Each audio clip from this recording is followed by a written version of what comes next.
More on the school meals issue, and Danny Kruger is the Conservative MP for Devizes and joins us now. Thank you very much indeed for being with us. We heard in that report about school meal vouchers, Tobias Ellwood, former minister, one of your fellow Tory MPs, saying it would be churlish of the government not to act. He said this generation of children have been disrupted in a manner we haven't seen since the war. So why not another U-turn on this issue from the government? Well, the response is necessarily one that evolves with need. And to look back a moment, the government has put an enormous amount of money into welfare, directly into people's pockets. And my objection to vouchers is less about the money. I think we definitely need to get more money into the pockets of families on low incomes. The question is how. Vouchers, we've done that, but the best way to do it is through welfare. And we put an extra £1,000 into universal credit. That continues all through the winter. The other thing that we've done is put money into councils. And my belief, and I've worked in children and young people at risk, had a lot of experience with local authorities as well and with schools, is the best mechanism for providing support for families in need is through a combination of local government working with schools and with local communities. And that's our approach rather than a blanket entitlement to supermarket vouchers. That said, and Tobias is absolutely right, we've got to get a system in place that, as the pandemic unfolds, as need is going to grow very sadly, we have to have a system, and a sufficiently generous system of support for those families. I'm just not sure that the voucher system is the right one. OK, well, you mentioned partly helping through councils, but that £63 million that was allocated back in July, I mean, the Local Government Association are basically saying it's all been spent. It was made available to all households, not just those with children, to cover hardship of any kind, bills and so on. So it's gone already. So what are you going to do about that? Well, more money is being made available. So Wiltshire Council, where I'm an MP, we received £500,000 through that scheme, which has been spent over the summer. But we got another £3 million just last week, unring-fenced money that the council can spend as it wishes. And can I just say, on behalf of Wiltshire Council, which is a Conservative council, very much in support of what the government's doing, obviously they would like more money. Obviously they would like government to be putting more money directly into families' pockets. But what they are doing is using the money that has been given to them by the government to put in place a system, just exactly the system I think we want. If you are in need, if you are struggling to make ends meet over this half term, you ring up Wiltshire Council. They have a wellbeing hub that's been brilliant all through the lockdown, and they will discuss your circumstances with you. And what they'll do is they'll either put cash directly into your bank account, if that's what's needed, or they'll signpost you to a local charity or business providing free food, if that's better for you.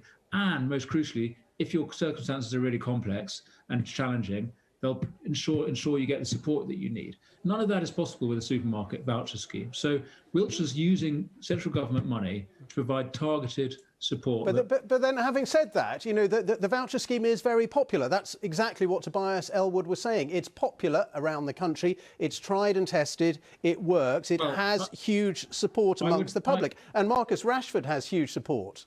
Yes, indeed. Well, he's had an absolutely outstanding campaign. He's highlighted the enormous challenge faced by families at risk during this crisis, and I'm very grateful to him. I led a debate in Parliament this week on exactly that subject, support for families during the crisis.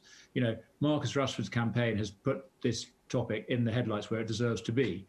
The question is whether we do it right, and I'm afraid I don't agree that the supermarket voucher scheme is the right way forward. It's not. It might be popular in principle. Everybody believes that we should be supporting families on low incomes. I absolutely believe that. But actually, the voucher scheme, as anybody who's been involved in administering it will tell you, very bureaucratic, very clunky, actually very expensive. OK, so in that case, when the government did its U-turn in the summer, was that a wrong thing to do, that U-turn? Well, so the summer was a particular circumstance. I mean, we were in an enormous crisis, breaking over our heads with the pandemic. We were at the height of lockdown. Well, and now we have a second wave.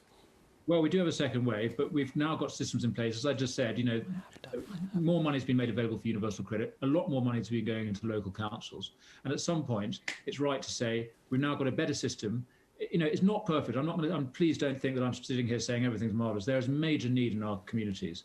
A lot of people going without money, real problems. The question is just giving vouchers just to those people, by the way, who are eligible for free school meals, which does not include all the people in poverty, or even the families in poverty. There are all sorts of people who would miss out under this scheme, including, of course, families with preschool children. So there isn't a perfect system that can get the exact amount of money to everybody that needs it, but a better system than a blanket entitlement for vouchers, in my view, is funding councils properly to ensure that they can get money through community groups to the families that need it. Marcus Rashford has said that some of the people who criticise him have been stigmatising those who need free school meal vouchers, and I think he was thinking in particular of one Conservative MP who appeared on Twitter to link these vouchers with crack dens and brothels. Do you condemn people who say that kind of thing? Well, I think we should try and take the heat out of this argument. There's been a lot of insults flying around in this debate, and Conservative MPs have been on the receiving end of it. So I'm not going to add fuel to the fire on that. And I wouldn't echo that point that you've just quoted. I would say that circumstances are complex, and having worked, as I mentioned, with children and young people at risk, for some people, many people, what they just need is some more money. And I think cash is better than a supermarket voucher, which causes all sorts of stigma and bureaucracy. But there are others whose circumstances are very complex, and what they need is more than money. They need support, and a voucher doesn't provide that either. So yes to cash, yes to getting more money into these families' pockets, but really the most complex ones, they need the society to get around them and to support them, and that can't be done through some central system working through the supermarket. OK, you said yes to more money, and you accepted my point earlier that most of that 63 million allocated to councils has already been spent. So how much more money would you say needs to be allocated? Well, I'm not going to put a figure on it. Well, roughly. And actually, no, sorry, I can't. What's needed is the right sort of support, which is more than financial, as I've been explaining. So actually, I'm sorry that the answer to this is not a big check by government. It's the right system. That's what we need, and that is a system that's more complex than just the easy slogan of free school meal vouchers. But the government's handing out all sorts of big cheques at the moment, and this actually would be, comparatively to all the tens of billions it's spent in this crisis, it would be a paltry sum. Well, so of course more money is likely to be made available through through welfare, through local government as the pandemic unfolds. We need to support families.